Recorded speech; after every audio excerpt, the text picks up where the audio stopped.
Ne kılıp vurdu?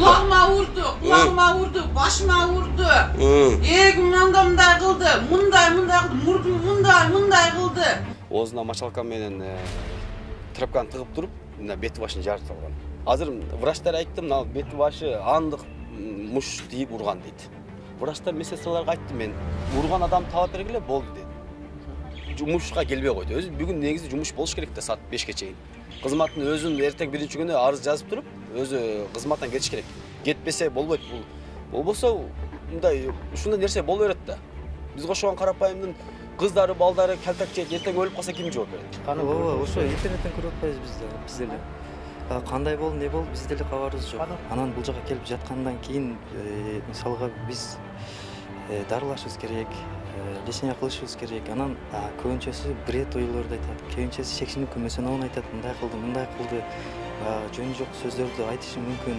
Ошо өзүн өзү тиштеши мүмкүн, өзүн өзү эми аны экспертиза чечет. Эжем палатасында жөн эле басып жүргөндө эле ошол жерде иштегендер сен бир нерсе деп эле кычык чыгарып эле экөө колуна сүдүрөп алып чыккан. Колуна сүдүрөп алып чыгып туруп эле назорго апарган дагы, назорго апарып туруп кол бутун байлап туруп, оозуна мочалка менен трапканы тыгып туруп, мына бети башын жарып салган. Мен ал видеону мен TikTokко жүктөдүм. Азыр 300 миңдей адам көрдү аны.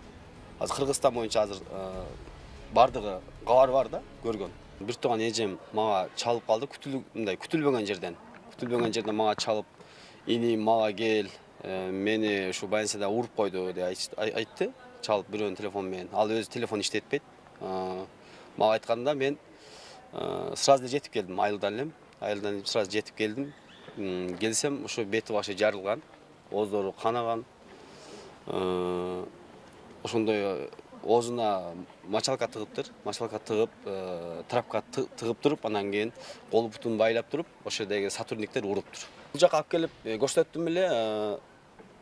Азыр врачтар айтты, мына бети башы андык муш тийип урган дейт. Ал бул өзүн аймабайт дейт, өзүн тиштебейт дейт. Бул иляптары, мыналары ушу адамдын мушу кадимде көрүнүп турат да.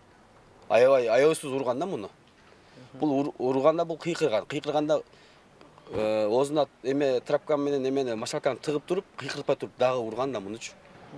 Кол бутун байлап туруп урган да. Биз эми ушу психбольницага биз ошо эжемми биз ар 6 айда жаткырып турабыз. Учету бар. Канча убакыттан бери жаткырасыздар? Бир азыркы мына эмеде тез ооруп атат, тез арада ооруп калат. Ошону мен жаткырып чыгарат элем. Бирок ушул убакка чейин мындай болгон эмес да.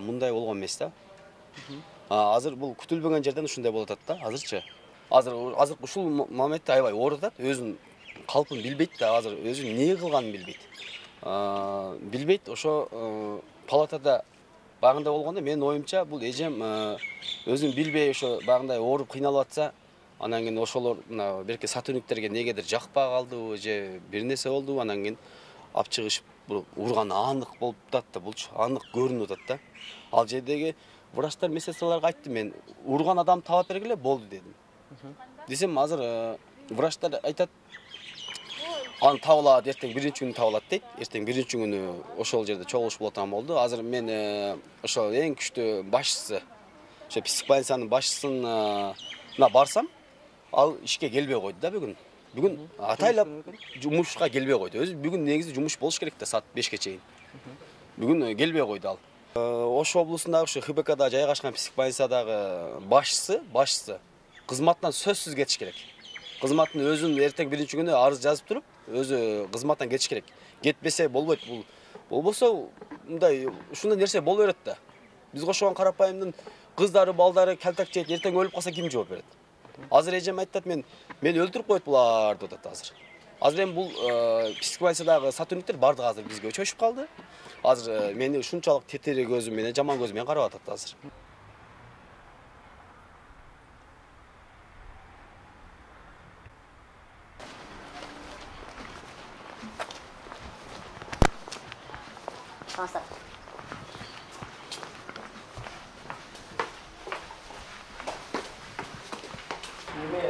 Çekelim geçelim. Razia Tintat kızı okuyası başka çekelim yok bir otoşol boyunca. Ал боюнча биринчи маалыматты билип турандан кийин эме катпайсыздарбы дейм да. Жок, ошону тактаганы келдик да, сураганы келдик. Сиздер азыр жөндөн эле катып атасыздар да, туурабы?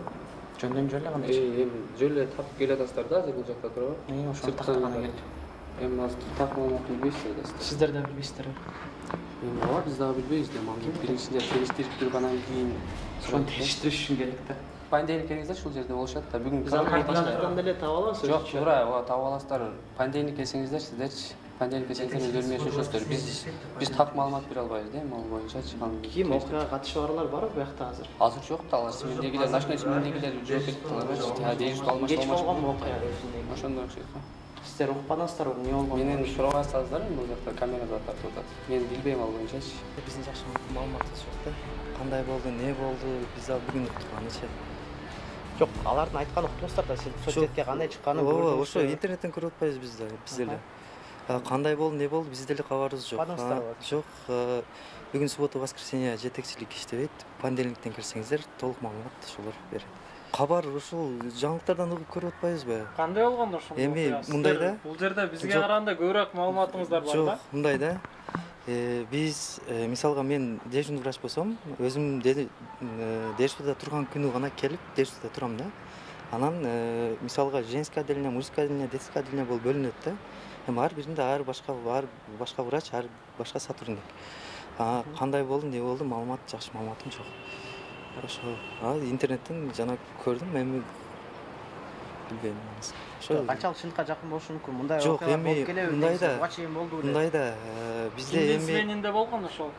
ал башка врачтар, башка Аты жана ошол сменде. ошол биринчи күн тактап жетекчиликтен маалымат аласыздар да. Анан биздеги көбүнчө пациенттер эми баягы возбуждение келишет да.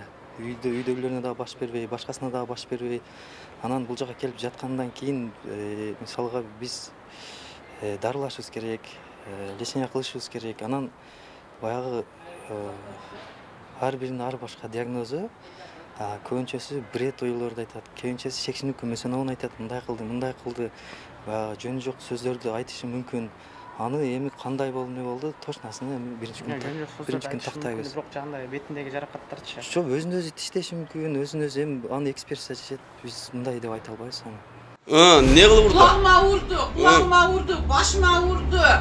Эгим мындай кылды, мындай кылды, мурдум мындай кылды. Оозуна мочалка менен трапканы тыгып туруп, мына бети башын жарып салган. Азыр врачтар айтты, мына бети башы андык муш тийип урган дейт. Врачтар медсестраларга айтты, мен урган адам таап бергиле болду деди. Жумушка келбей койду. Өзү бүгүн негизи жумуш болуш керек да, саат 5ке чейин.